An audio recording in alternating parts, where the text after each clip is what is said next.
իրավապահները բաղառաբոդից խոզարկություններ են իրականացնում Գյումրիում տարբեր թեկնածուների, մասնավորապես նաև Մարտուն Գրիգորյանի շտաբում, հետո փորձարվեց բնակարանում,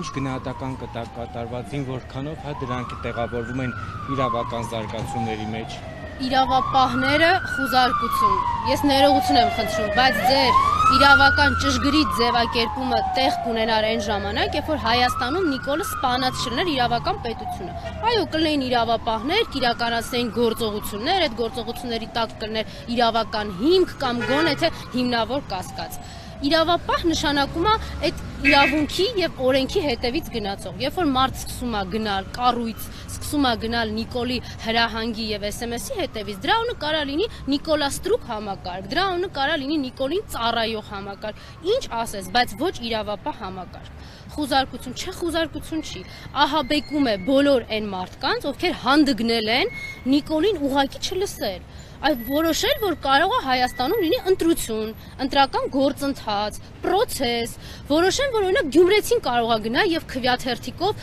որոշի ով պիտի լինի քաղաքապետ։ Բա Նիկոլի Հայաստանը այդ Հայաստանն է։ Բա դուք չեք հիշում, որ Նիկոլը գոռում էր ազգային ժողովից եւ հանրապետության հրապարակից, որ այդ որ մի դատավորն է, որ իմ ասածը պիտի չանի։ Բա դուք չեք հիշում, չեք լսել այդ ձայնագրությունները, որ ասում է ում ուզեմ պիտի կալանքը տակ։ Դուք չեք հիշում, որ Բարձրագույն դատական խորհրդի անդամներին, Վճռաբեկի դատավորներին, ՍԴ դատավորներին, մնացած բոլոր դատարանի նախագահներին կանչում էր կառավարությունը, ասում էր ես չեմ հասկանում, իմ Նիկոլա հպատակ ստրուկները 100 միջնորդություն են մուտք անում կալանքի, դուք ինչի եք 99 բավարարում։ Մոռացել եք այս ամեն ինչը։ Իհարկե չենք մոռացել, բայց մարդիկ, ովքեր միամտաբար կարծում են, որ ինչ-որ պրոցես կարող է լինել Հայաստանում, այն Նիկոլը իրենց բոլորին հիշեցնում է սրա այդ պրոցեսի բացակայության մասին եւ իր հետ որևէ պրոցեսի գնալու բացակայության մասին։ Այսօր նաեւ թատրոնի միջազգային օրն աչքովս ընկավ նաեւ այդ լուրը։ Կուզենայի ասել, որ սա թատերական ներկայացում է Նիկոլի կողմից տրվող, բայց չէ, սա նման է իրանց վերջին զանգին։ Ու տա Աստված, որ սա իրենց վերջին զանգը լինի։ Եվ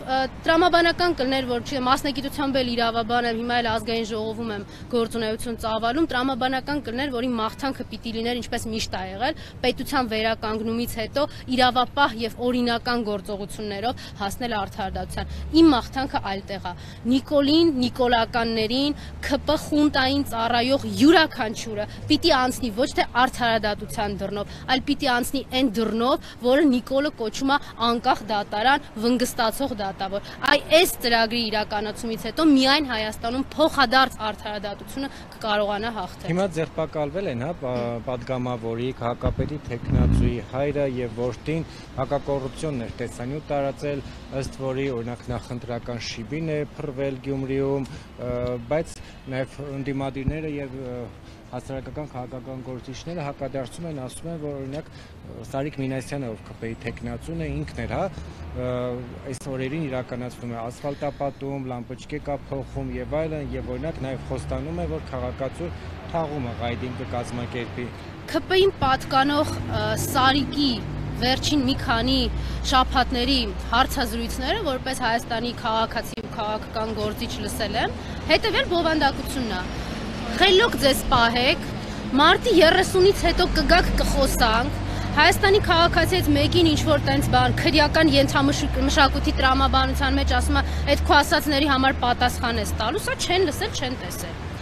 Այդ նույն զուգադիպությամբ, չգիտես ինչի, Նիկոլի հեղինակազրկված ԱԱԾ-ն, որտեղ իր հեղինակազրկման բաժինը ունենում է նաև այդ Սարիկ, չգիտեմ ինչանի եղբայրը, ինչքան հասկացանք, որտեղ այնտեղ ԱԱԾ-ի ղեկավարումը հանձնել էր, ինչ հետաքրքիր է, չէ՞ ստացվում։ ԱԱԾ-ն կենտրոնական ծառայում է Նիկոլին, այդ Նիկոլին ծառայող հեղինակազրկված ԱԱԾ-ի բարեկամները տարբեր տեղեր պաշտոնների են նշանակվում, աշխատում, հետո այդ ընտրություններ են կազմակերպում, հետո չգիտես ինչի այդ հեղինակազրկած ԱԱԾ-ն, այդ հակակոռուպցիոն կոչվածը, որը Նիկոլա հպատակ ստրուկների համալիրը անդամենը, միայն գաղտնա լսում, խոզարկություններ անում եւ մշտապես գործում է եւ գտնվում է ընդդիմադիր գործիչների շտաբերի մոտ։ Օրինակ ինձ հետաքրքիր է, այս 7 տարիների ընթացքում նույնիսկ տեսական հարց եմ բարձրացնում, թող Գյումրիում չլինի, թող լինի, չգիտեմ, 3 տարի առաջ ինչ-որ այլ համայնքում։ ինչ որ մի ձայնագրություն գոնե օպերատիվ հետախուզական միջոց լավ փորձել են ԿՊ-ականների հանդեպ իրականացնեն։ Կամ լավ, ինչ որ մի ընտրությունների process-ի մասին է խոսքը եւ ոչ թե նախկինում փող իշխանություն եւ թալան չկիսածների այդ Նիկոլա հպատակն ինձ հարպես չի հետաքրքրում, որովհետեւ այդ նույն Հովիկ Աղազյանը չէր վնգստում այն ժամանակ, երբ որ Նիկոլի բարեհաճությունը վայելում էր։ Դա արդարադատության հետ կապ չունի ընդհանրապես։ Շարունակելով խոսքս, մի անգամ այդ հեղինակազրկված ԱԱԾ-ն որոշել է, ասենք ԿՊ գրասենյակներից ինչ որ մեկում, նույնիսկ իրենց զգուշացնելով, լավ, խուզարկություն գոնե անի, շտաբերում այդ ոստիկանները հերթապահություն կազմակերպեն, ոնց որ անում են ընդդիմադիրների դեպքում, չեն արել։ Եվ ես կարծում եմ, որ իրականում այս ամեն ինչի բնորոշումը եւ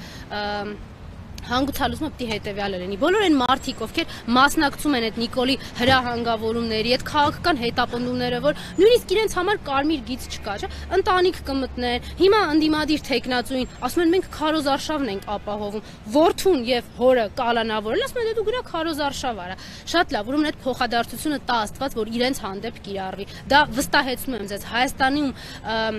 հանրային համերաշխությանը եւ հասարակական առողջ մթնոլորտի վերականգնման համար բացառիկ օգտակարություն կունենա։ Տա Աստված, որ հաջորդ իշխանությունները նաեւ սա կարողանան հաշվի առնել։ Նիկոլ Փաշինյանի հայտարարությունները, ջղաձգումները, այսօրվա գործողությունները ինչի մասին են ըստ ձեզ հուշում, ինչ է կատարվում իշխանության ներսում։ Նիկոլի ջղաձգումները նորություն չեն եւ ինչպես հայտնի ձայնագրության մեջ է ասում, իրան գժի տեղ դնելով սպանում է Հայաստանը, գժի տեղ դնելով մարդկանց ընտանիքի անդամներին է հեսա կալանավորում, գժի տեղ դնելով դատախազին է հրահանգներ տալիս, գժի տեղ դնելով ԱԱԾ-ին ասում է սատանա կա քաղաքում, սատանային բռնեք, գժի տեղ դնելով սպանում է այս պետությունը։ Ինչ վերաբերում է իր երեկվա այդ անհասկանալի վարքագծին, նախագահ Սերժ Սարգսյանը դեռևս 2021 թվականին է ասել, եթե չեմ սխալվում, հենց իր դեմքին ասում ես, որ ինքը կապիտուլյանտ է կամ հիշում է, որ իրան այդպիսի բնորոշում են տվել, հասկանում է, որ որևէ մեկը, ոչ մի դատախազ, ոչ մի քննիչ, ոչ մի կարմիր եւ սև գույնի բերետ հագնող կենթանի իզորու չի լինելու պատմական այս ճշմարտությունը ջնջել ու միանգամից կափարիչը թռնում է։